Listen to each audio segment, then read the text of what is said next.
നമസ്കാരം. അടിയന്തരാവസ്ഥ കാലത്ത് കക്കയം ക്യാമ്പിൽ പോലീസ് ഉരുട്ടിക്കൊന്ന കോഴിക്കോട് റീജിയണൽ എഞ്ചിനീയറിംഗ് കോളേജ് വിദ്യാർത്ഥി രാജന്റെ മരണമുണ്ടാക്കിയ മരവിപ്പ് ഇന്നും കേരള മനസാക്ഷിയെ വിട്ടുപോയിട്ടില്ല. രാജന്റെ തിരോധാനം അടിയന്തരാവസ്ഥയ്ക്ക് ശേഷമാണ് കേരളത്തിൽ രാഷ്ട്രീയ കോളിളക്കമുണ്ടാക്കിയത്. അടിയന്തരാവസ്ഥ കാലത്ത് മുഖ്യമന്ത്രിയായിരുന്ന സി അച്യുതമേനോനെയും ആഭ്യന്തരമന്ത്രിയായിരുന്ന കെ കരുണാകരനെയും ഈ സംഭവം മരണം വരെ വേട്ടയാടി. അടിയന്തരാവസ്ഥയ്ക്ക് ശേഷം കോൺഗ്രസ് CPI മുന്നണി വലിയ ഭൂരിപക്ഷത്തോടെ വീണ്ടും കേരളത്തിൽ അധികാരത്തിലെത്തി. കെ കരുണാകരൻ മുഖ്യമന്ത്രിയായി. ഈ സമയത്ത് തന്റെ മകനെ നേരിട്ട് ഹാജരാക്കണമെന്നും പറ്റില്ലെങ്കിൽ അക്കാര്യം അറിയിക്കണമെന്നും ആവശ്യപ്പെട്ട് രാജന്റെ അച്ഛൻ ഈശ്വര വാര്യർ ഹൈക്കോടതിയിൽ ഹേബിയസ് കോർപ്പസ് ഹർജി നൽകി. അതിൽ കള്ളസത്യവാങ്മൂലം നൽകി എന്നതിനെ തുടർന്ന് മുഖ്യമന്ത്രി കെ കരുണാകരന് രാജിവെക്കേണ്ടി വന്നു. കരുണാകരന് പിന്നാലെ AK ആന്റണി മുഖ്യമന്ത്രിയായി. തുടർന്ന് ചേർന്ന നിയമസഭാ സമ്മേളനത്തിൽ CPIM അംഗമായ MV രാഘവൻ തോക്കിനേക്കാൾ ശക്തിയുള്ള തന്റെ നാക്കുകൊണ്ട് CPIക്കാരെയും കോൺഗ്രസുകാരെയും ഉരുട്ടി പിരട്ടുക തന്നെ ചെയ്തു.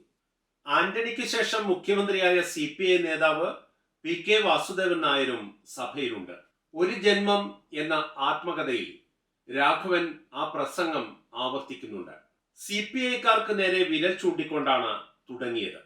ചുവന്ന കൊടിയും പിടിച്ച് കമ്മ്യൂണിസത്തിന്റെ ലേബലും ഒട്ടിച്ച് നടക്കുന്ന ഒരു കൂട്ടരുണ്ട്, ഇന്ത്യൻ കമ്മ്യൂണിസ്റ്റുകാർ. ഫാസിസത്തിനെതിരെ പടപൊരുതി മരിച്ച ജനാധിപത്യ വിശ്വാസികളുടെ ചോര കൊണ്ട് നിറം പകർന്ന ചുവന്ന കൊടിയും പിടിച്ചല്ലേ PK വാസുദേവൻ നായരുടെ നേതാവ് അച്യുതമേനോൻ ഈ അറുകൊലയ്ക്ക് കൂട്ടുനിന്നത്. പോലീസ് പിടിച്ചുകൊണ്ടുപോയാൽ ആദ്യം ചെയ്യുന്നത് തുണി ഉരിയലാണ്, പിന്നെ ഉരുട്ടൽ ആരംഭിക്കുകയായി. അച്യുതമേനോന്റെ സർക്കാരിന് തുണി ഉടുക്കലിനോടായിരുന്നു വിരോധം. സുലോചന എന്ന പെൺകുട്ടിയെ പിടിച്ചുകൊണ്ടുപോയി സാരി ഉരിഞ്ഞു, ബ്ലൗസ് ഉരിഞ്ഞു, പാവാട ഉരിഞ്ഞു, പിന്നെ ഞാൻ പറയുന്നില്ല. ആരാണ് ഇതിന് ഉത്തരവാദികൾ? അച്യുതമേനോനും കരുണാകരനുമല്ലേ? രാജന്റെ ശവം പോലും ഇതുവരെ കണ്ടുകിട്ടിയില്ല. ശവം കക്കയം ഡാമിൽ തിരഞ്ഞാൽ കിട്ടില്ല.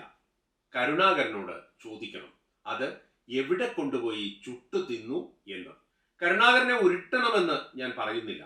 കരുണാകരന്റെ അനുജൻ ഒരു ദാമോദര മാരാർ ക്രൈംബ്രാഞ്ചിലുണ്ട്. ഒരു ഇരുമ്പുലക്ക അയാളുടെ കയ്യിൽ കൊടുത്തിട്ട് ചേട്ടാ ഒന്ന് ഉരുട്ടാതെ പറ്റില്ലല്ലോ എന്ന് പറയിച്ചാൽ മതി. കരുണാകരൻ എല്ലാം ഏറ്റുപറയും. എന്നിട്ട് രാഘവൻ കരുണാകരന് പകരക്കാരനായി എത്തിയ മുഖ്യമന്ത്രി AK ആന്റണിക്ക് നേരെ തിരിഞ്ഞു. കൊലയാളിയായ കരുണാകരനെ നേതാവായി വെച്ച് മുഖ്യമന്ത്രി സ്ഥാനത്ത് തുടരാം എന്നാണ് ആന്റണി കരുതുന്നതെങ്കിൽ കരുണാകരൻ പോയ വഴി തന്നെയായിരിക്കും ആന്റണിക്കും നേരിടേണ്ടി വരിക. കാലം ഇരുട്ടി വെളുത്തപ്പോൾ ഇതേ രാഘവൻ കെ കരുണാകരന്റെ മന്ത്രിസഭയിൽ മന്ത്രിയായി എന്നതും ചരിത്രം. അത് സംബന്ധിച്ച് കരുണാകരൻ്റെതായി ഒരു തമാശ തന്നെയുണ്ട്.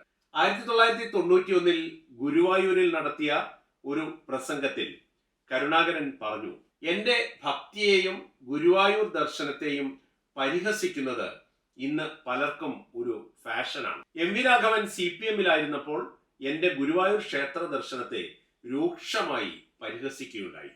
അന്ന് ഞാൻ രാഘവനോട് പറഞ്ഞു, എന്നെ കളിയാക്കാനാണെങ്കിലും ഭഗവാന്റെ നാമം ഉച്ചരിച്ചതിന്റെ ഗുണം രാഘവന് കിട്ടും എന്ന്.